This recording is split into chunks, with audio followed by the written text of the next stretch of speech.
Here's one of Connie's songs called The Witch and the Wizard. And in fact, it does involve a witch and a wizard and a little elf. But hidden in there is a pretty vivid description of a marriage made in hell. A witch there was and a wizard as well, moved into a rose-covered cottage in hell, a rose-covered cottage in hell.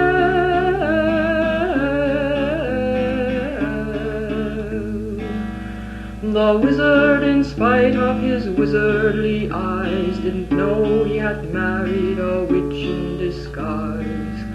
He thought her a very respectable maid and hoped she would never discover his trade. The witch was not wanting in womanly wiles. She covered her bridegroom with waffles and smiles.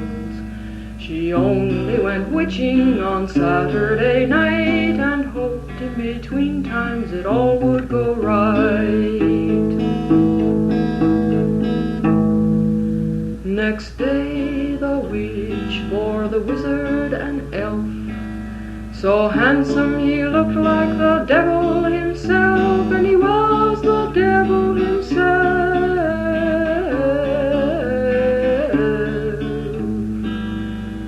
The wizard looked down at his son, surprised, saying, "None of my family has lavender eyes.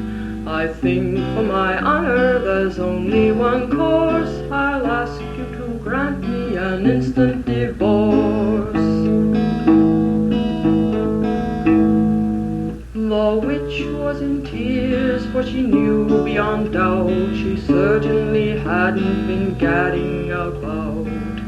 And now, since the baby had lavender eyes, she saw very clearly her husband's disguise.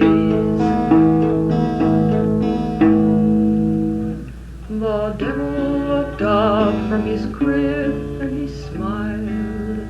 "Don't break up your home, you must think of your child. Remember your poor little child."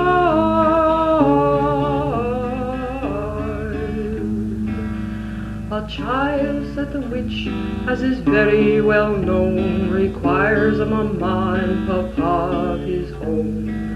Although you're a very contemptible man, I think we should both stick it out if we can." The wizard refused to acknowledge his son, but in dutiful deeds he would not be outdone by a wife who would waffle and put things to rights and stick to her knitting on Saturday nights.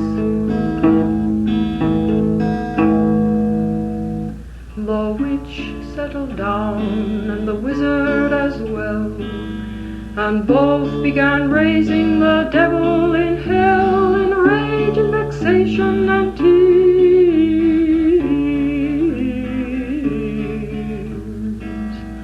The witch can't stop witching, the wizard won't speak, and though they've been married for only a week, it seems